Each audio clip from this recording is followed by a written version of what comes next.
What's going on, YouTube? Find Some Green here, and today I want to talk about the state of MLB The Show 24 after Team Affinity Chapter 2 dropped. There's lots to unpack. So grab a seat, grab a drink. Let's dive right in, shall we? Friday's update brought us 30 new Team Affinity Diamonds, all 93s. That's a +4 bump from Chapter 1.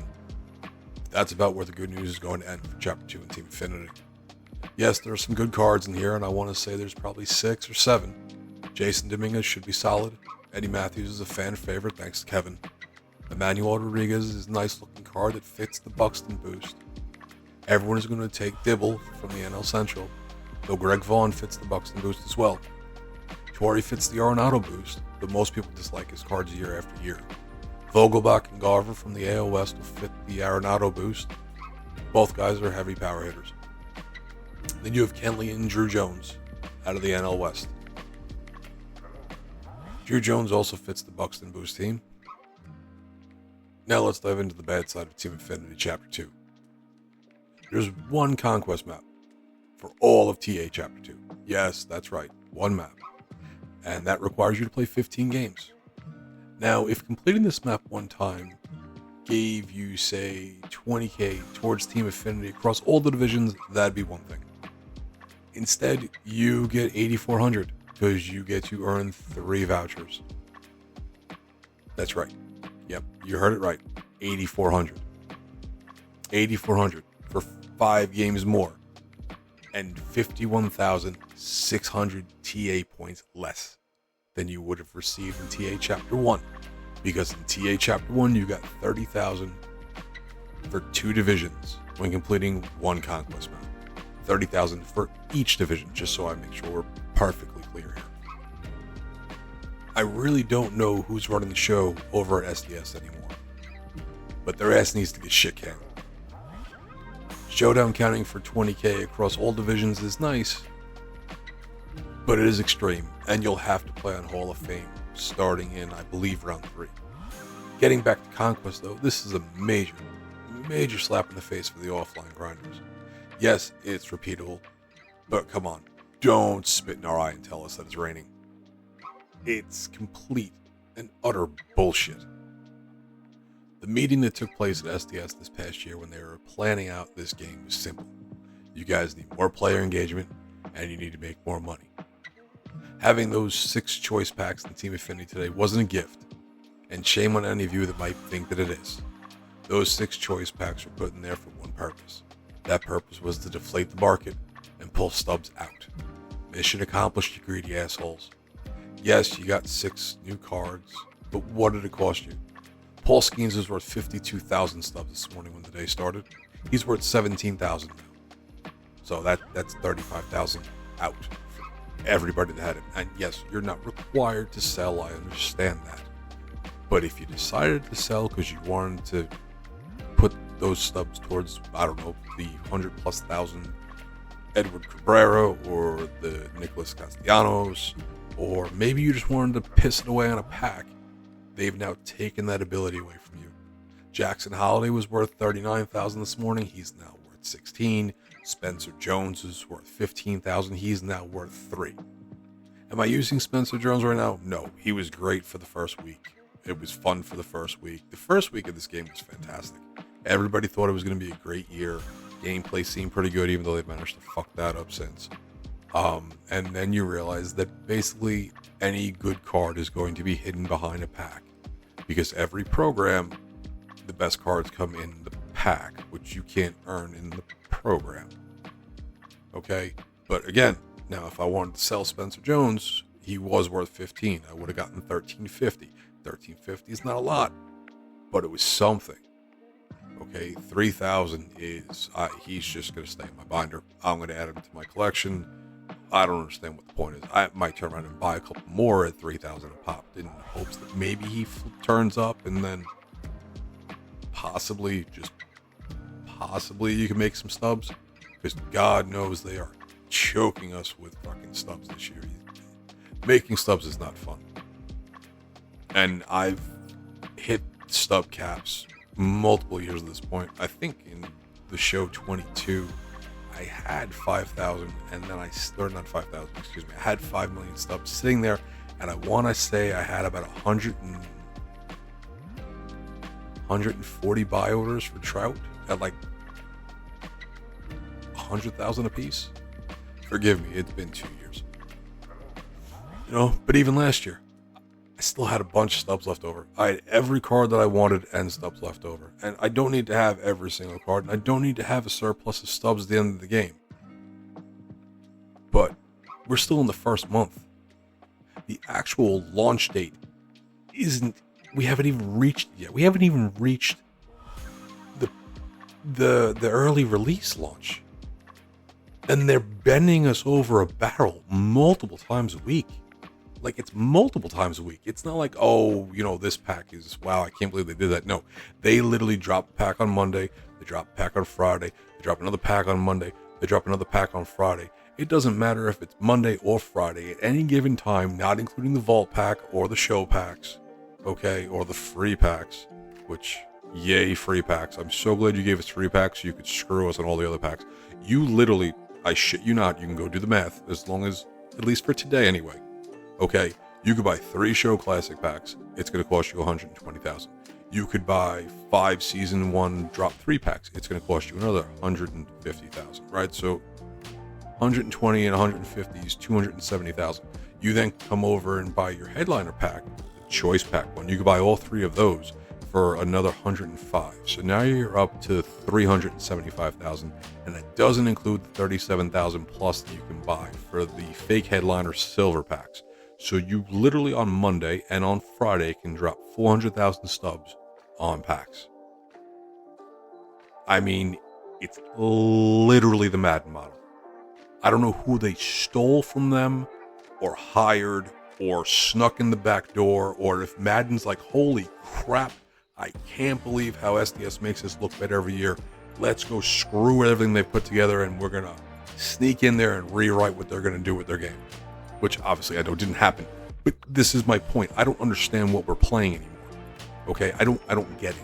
Because the game that I've come to love and enjoyed and got me out of the rut of playing EA games and I didn't really play 2K. I know people that play 2K. I may have helped out here or there doing some market flipping. But Jesus, this is just, I don't even know. Like, I don't know how to describe it. The market manipulation, the gatekeeping of the cards behind packs, the overall lack of care for the fan base this year makes me want to fucking throw up. SDS has gone over to the dark side. I don't know if they're ever coming back. This is like, I said it, this has always been the one Ultimate Team game where I felt like it was give and take. The Live Series collection at the beginning of the year was always going to be expensive. And you had to work to make stubs. And when I say work, it's tongue in cheek. You sit on the couch, use the app, flip some cards, do this, do that, hedge your bets on roster updates, flip some equipment. I mean, they destroyed the equipment market. Between the road to the show glitch and the fact that you could buy equipment before the road to the show glitch at 15,000 stubs a piece, they ruined it. I mean, they absolutely ruined that. Okay. But, you would get stubs in your conquest, you get stubs doing your showdown, you get packs in conquest, you get packs in showdown. You don't get the same type of stubs you used to get at showdown. It's been like that for a couple of years now, but I might as well just point it out. Everything that they've done year over year over year at this point has been to limit what you can do and maximize what they can do. And listen, I get it. It's a business. It's about margins. But what they have to understand is that they're not Madden and they're not FIFA. It's not an EA game and it's not 2K. People, listen, I love baseball. I know you guys love baseball. If you didn't love baseball, if you're still listening, you wouldn't be fucking listening to me complain about this shit. I understand that.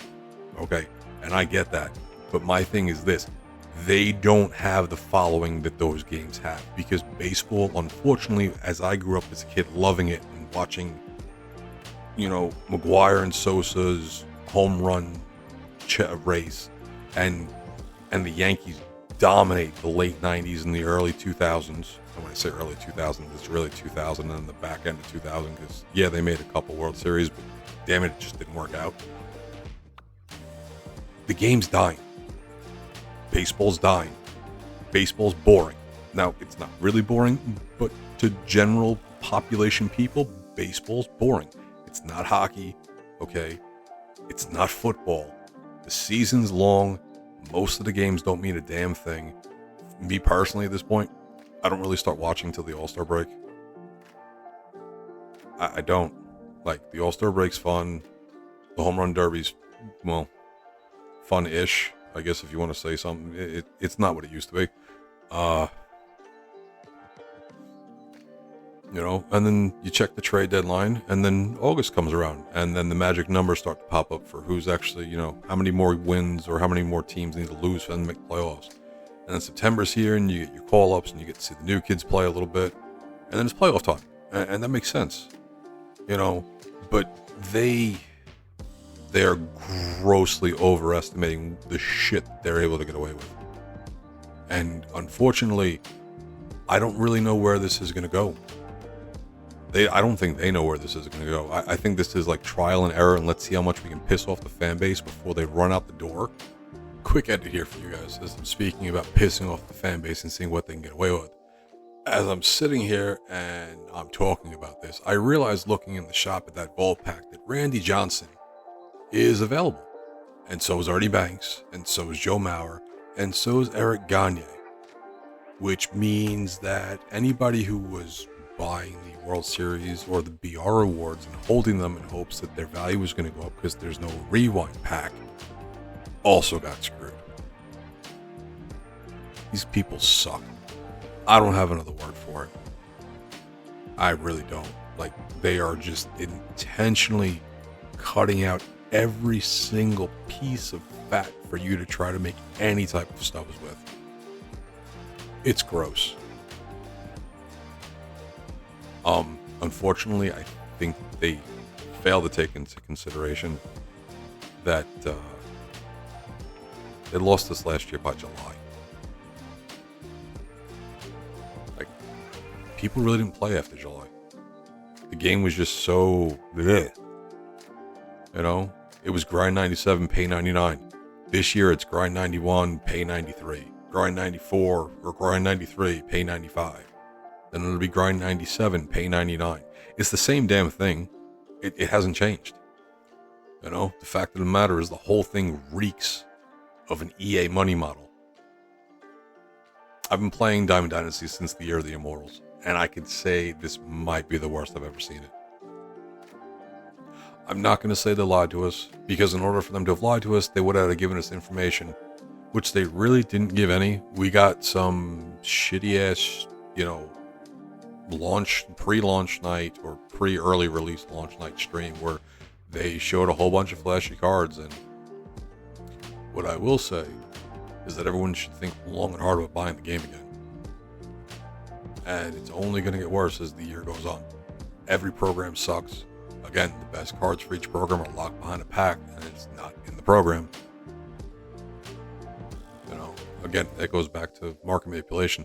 They're going to milk those packs for as long as they can, and then they're going to turn around and they're going to throw those rare round cards into the vault pack. And yes, it'll make the card cheaper and more people will be able to purchase it for less stubs than what it would have been for the first, 2-3 weeks that the card was out. But all it's doing again is pulling stubs out of the market. It makes it impossible to invest in these cards because usually you buy them, wait for them to disappear, and then they start to creep back up and you sell them for a little bit of a profit where you could sell two and then maybe keep one with the profit that you made. That's how it used to be. But now with the vault pack, there is no profit to be made because as soon as that card hits the vault pack, you're losing. Like, whatever you bought it for, you're going to lose. Skeens is a perfect example. Regardless of where he's at right now, and regardless of where he was this morning when everything started, if he was a card last year, like if you looked at Roki Sasaki last year at the beginning of the year, not at the end after his card was removed from the game, or removed from packs, I should say, because they no longer had the rights to the WBC, his card skyrocketed when it wasn't available because all you could do was buy it. They've taken that away from us. I don't know. I know what they're doing. I can see what they're doing. Doesn't mean I have to like it. Doesn't mean I have to stand for it. Quite frankly, you guys don't either.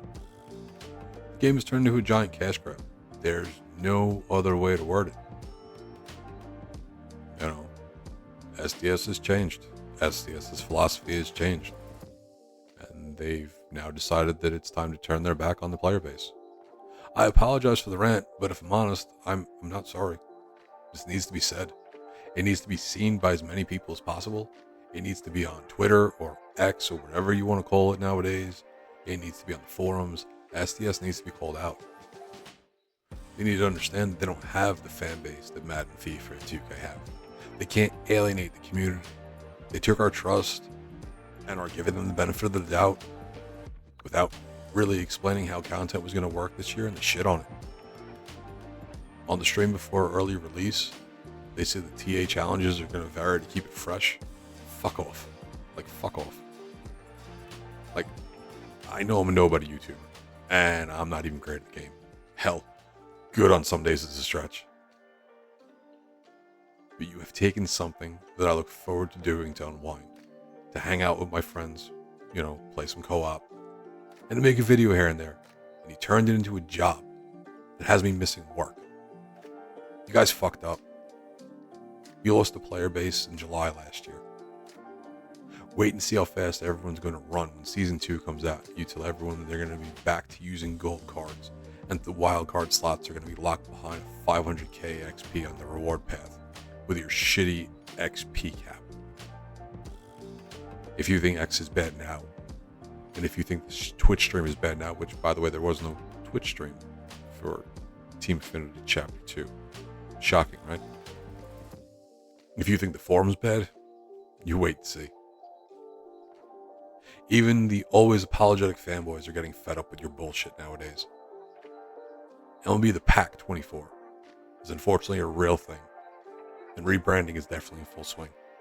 I won't take credit for it. I've seen it on Twitter and on the community forum, but that is what this game's going to be known for. It will no longer be MLB The Show. It'll be MLB The Pack. And the content this year sucks. Putting packs in the store is not content. Programs provided, as I've already stated, are underwhelming, and the major theme this year is that the best cards in the program are in the packs.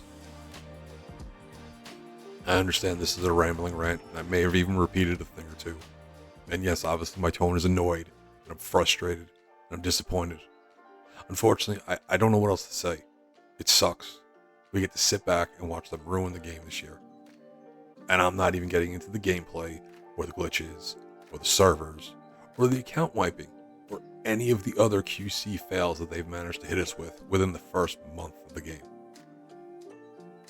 If you made it this far and you agree with anything that I've said, please consider leaving a like, subscribing, and clicking the naughty bell. It helps beat the crap out of that damn algorithm. If you don't agree with me, please leave a comment. Let me know what I'm missing. Do I need to view it at a different angle? Are my shit-colored glasses in need of a cleaning? Because viewing this game through rose-colored glasses is no longer in my DNA. Sitting there and hoping that they fix things, or that they'll revert back to days of old where the game was enjoyable and the gameplay was good and not everything was behind a pack. I don't think they're going back. I really don't. It's sad. It's unfortunate. And I don't want to say it's disgraceful, because at the end of the day, they need to make money. And I'm sure the MLB's involved, and I'm sure Sony's involved, and you don't do this type of 180 on your stance with your fan base and how you deliver your content unless somebody from high up came stomping on your doorstep saying, hey, either make some money or we're going to find someone who can. And I get that. But it doesn't mean that we have to sit here and take it. I guess you don't have to sit there and take it. You could choose not to play. Most people probably won't do that right away. They'll hang out for at least the rest of the season, get your 99s. And then I really think that Season 2 is going to be where the fallout starts. I'm hoping it's not a mass exodus, but I won't be surprised if it is. As always, I appreciate the time. And until next time, you guys have a good one.